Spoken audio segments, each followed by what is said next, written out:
Friends welcome back. Friends आज हम tooth के बारे में डिस्कस कर रहे हैं और आज हम स्ट्रक्चर ऑफ टूथ इसी पॉइंट को लेकर आगे बढ़ेंगे। आज का पॉइंट बहुत इंटरेस्टेड और आसान पॉइंट है स्टूडेंट। इसी टॉपिक के अंदर और इसी पॉइंट के साथ हमें देखना है एक्चुअली टूथ के अंदर कितने पार्ट्स होते हैं और टूथ का स्ट्रक्चर किस प्रकार का होता है। तो चलो टॉपिक को कंटिन्यू करते हैं स्टूडेंट। इसी टॉपिक के अंदर हम सबसे फर्स्ट देखेंगे क्राउन्स, यानी कि टूथ का फर्स्ट पार्ट है जिसे हम क्राउन कहते हैं, सेकंड पार्ट जिसे हम नेक कहते हैं, उसके बाद थर्ड पार्ट है स्टूडेंट जिसे हम रूट कहते हैं। इसी तरह से इम्पोर्टेंट तीनों पार्ट के साथ हमें आगे बढ़ना है और टूथ का स्ट्रक्चर डिटेल में देखना है। तो चलो स्टूडेंट डायग्राम के साथ भी हम आगे बढ़ते हैं। जो हम यहाँ पर डायग्राम ड्रॉ कर चुके हैं, इसी डायग्राम को और इसी स्ट्रक्चर को हम बोन कहते हैं। इसी बोन को जाव बोन के नाम से भी जाना जाता है और इसी बोन को एल्वियोलर बोन के नाम से भी जाना जाता है। जो बोन दिखाता है एक सॉकेट और इसी सॉकेट के अंदर प्रेजेंट है root area of the tooth. Tooth का रूट एरिया प्रेजेंट है। उसी सॉकेट के साथ हम टोटली टूथ का स्ट्रक्चर ड्रॉ करते हैं।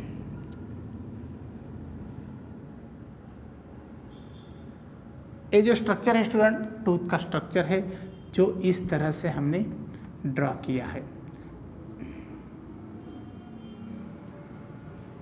ठीक है, इसी स्ट्रक्चर के साथ हम थोड़ा डायग्राम को चेंज करते हैं और कंटिन्यू करते हैं। जो एल्वियोलर बोन है और ये है सॉकेट। ठीक है, इसी सॉकेट के अंदर कंटिन्यू टूथ प्रेजेंट है और टूथ का टोटली एरिया जो है वो एम्बेडेड है रूट के साथ बोन के अंदर।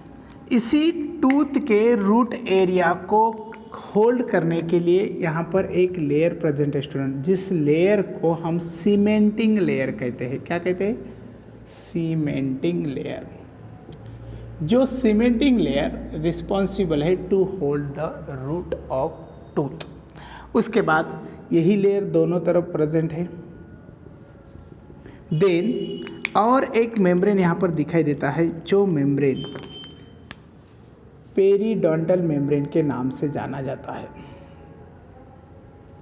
पेरीडोंटल मेम्ब्रेन, पेरीडोंटल मेम्ब्रेन के नाम से जाना जाता है। ठीक है, इसी तरह से हम इस मेम्ब्रेन के बारे में डिस्कस कर चुके। उसके बाद हम इसी पार्ट को देखते हैं जो विजिबल पार्ट है जिसे क्राउन कहा जाता है। देन एक स्ट्रक्चर हमें दिखाई देता है स्टूडेंट, जो स्ट्रक्चर होल्ड करता है टूथ को बोन के साथ जो दोनों तरफ प्रेजेंट है। उसी स्ट्रक्चर के अंदर जो एरिया प्रेजेंट है उसी एरिया को हम कहते हैं नेक। और ये जो स्ट्रक्चर हमने यहाँ पर ड्रॉ किया इसे गम कहा जाता है, गम। ठीक है, उसके बाद ये जो एरिया है, ये जो रीजन है, इसे नेक कहा जाता है स्टूडेंट, जो सेकंड पार्ट है टूथ का। और टोटली एम्बेडेड पार्ट जो है टूथ का इनसाइड टू द बोन, उसे रूट कहा जाता है। इसी तरह से इन तीनों इंपॉर्टेंट पार्ट के साथ टूथ का स्ट्रक्चर हमें दिखाई देता है। लेकिन टूथ के बारे में जब हम स्ट्रक्चरली सोचते हैं तो टूथ का स्ट्रक्चर हमें इस तरह से दिखाई देता है। उसी के साथ एक लेयर भी हमें यहाँ पर दिखाई देता है, जो लेयर हम इनेमल के नाम से जानते हैं। इसी लेयर को हम इनेमल कहते हैं। इनेमल एक्चुअली इनेमल क्या है स्टूडेंट, इसी के बारे में डिस्कस करते हैं। यानी कि फर्स्ट लेयर जो टूथ का है उसे इनेमल कहा जाता है। तो इनेमल क्या होता है? जो इनेमल है वो एक्टोडर्मल इन ओरिजिन है, एक्टोडर्मल इन ओरिजिन। ठीक है, उसके बाद it made by calcium phosphate and fluorides. ठीक है, इन तीनों कंपोनेंट के साथ इसी लेयर को कंप्लीट किया है। इसी लेयर को हाइड्रोक्सी एपेटाइट कहा जाता है। ठीक है, उसके बाद हार्डेस्ट पार्ट है जो रिस्पॉन्सिबल है प्रोटेक्शन के लिए, ठीक है। इसी तरह से ये कुछ हो गया इनामल लेयर के बारे में। उसके बाद स्टूडेंट नेक्स्ट लेयर जो है वो हमें यहाँ पर दिखाई देता है। उसी नेक्स्ट लेयर को थोड़ा हम यहाँ पर ड्रॉ करते हैं।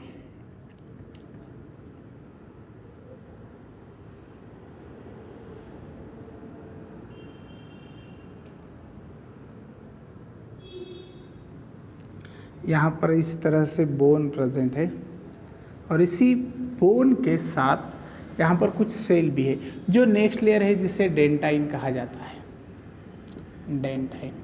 अभी यहाँ पर देखो स्टूडेंट, जो डेंटाइन है वो तो सेकंड लेयर है और उसे हम नेक्स्ट लेयर कहते हैं, सेकंड लेयर।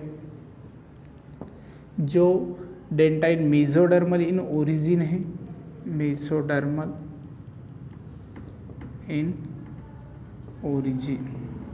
उसके बाद डेंटाइन सीक्रेट करने वाले जो सेल है उसे हम ओडेंटोब्लास्ट सेल कहते हैं, odontoblast cell. Then student dentine made by the calcium salt, ठीक है। इट आल्सो हार्ड, ये भी हार्ड है लेकिन इनेमल के कंपेयर में थोड़ा कम हार्ड है, ठीक है। उसके बाद थर्ड लेयर हमें दिखाई देता है जिसे हम कैविटी कहते हैं और इसी कैविटी को हम पल्प कैविटी के नाम से जानते हैं। जो एरिया यहाँ पर है that is the pulp cavity.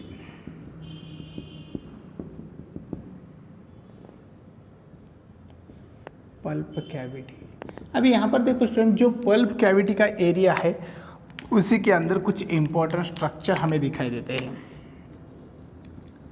Pulp cavity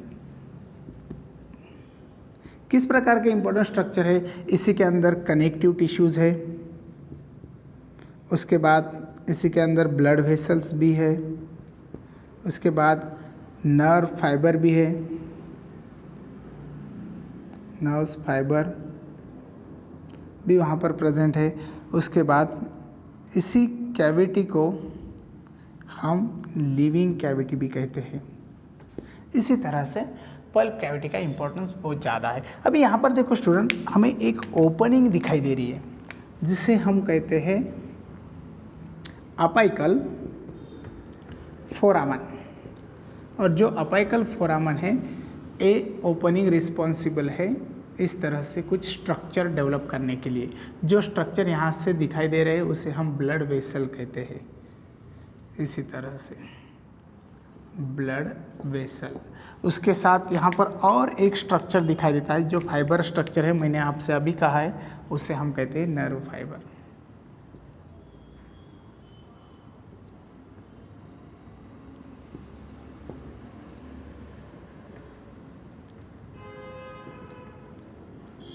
ठीक है, इसी तरह से स्ट्रक्चर यहाँ पर हो चुका है। उसके बाद अपाइकल फोरामन के बाद हमें यहाँ पर कुछ सेल्स दिखाई देते हैं, जो सेल इस तरह से, और यही सेल रिस्पॉन्सिबल है डेंटाइन लेयर सीक्रेट करने के लिए। अब इसी सेल को क्या कहा जाता है? इसी सेल को कहा जाता है ओडोंटोब्लास्ट सेल्स।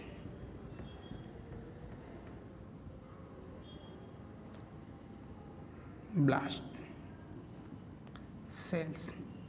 और एक इम्पॉर्टेंट बात यहाँ पर रही है स्टूडेंट, जो इनेमल लेयर है उसे सीक्रेट करता है अमीलोब्लास्ट सेल्स।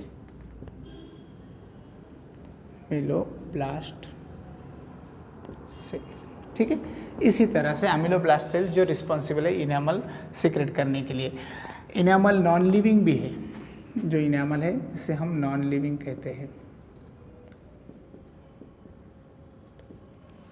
इसी तरह से एक कुछ स्ट्रक्चर ऑफ टीथ के बारे में हो चुका है।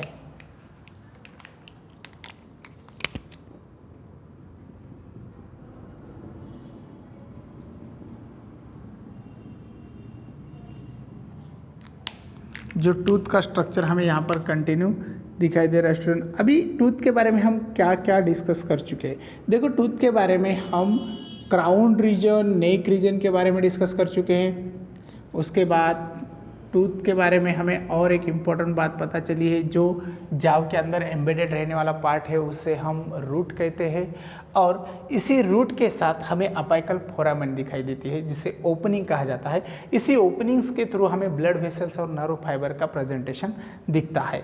उसके बाद जो ओडोंटोब्लास्ट सेल है वो रिस्पॉन्सिबल है डेंटाइन सीक्रेट करने के लिए, और अमीलोब्लास्ट सेल्स है responsible to the secrete enamel layer. Then student, जो गम का एरिया दिखाई दे रहा है, ये गम का एरिया टूथ को होल्ड करता है जो बोन के साथ, और वही एल्वियोलर बोन यहाँ पर थोड़ा कनेक्ट हुए वाला हमें नज़र आता है, और ये बल्जिंग एरिया जो है इसे गम कहा जाता है, उसी के अंदर नेक रीजन प्रेजेंट है। तो ये चलो कुछ हो गया टूथ के बारे में। अभी देखो, अगर फ्लोराइड लेयर्स ज़्यादा एक्सेस हो जाएगा एनामल के अंदर तो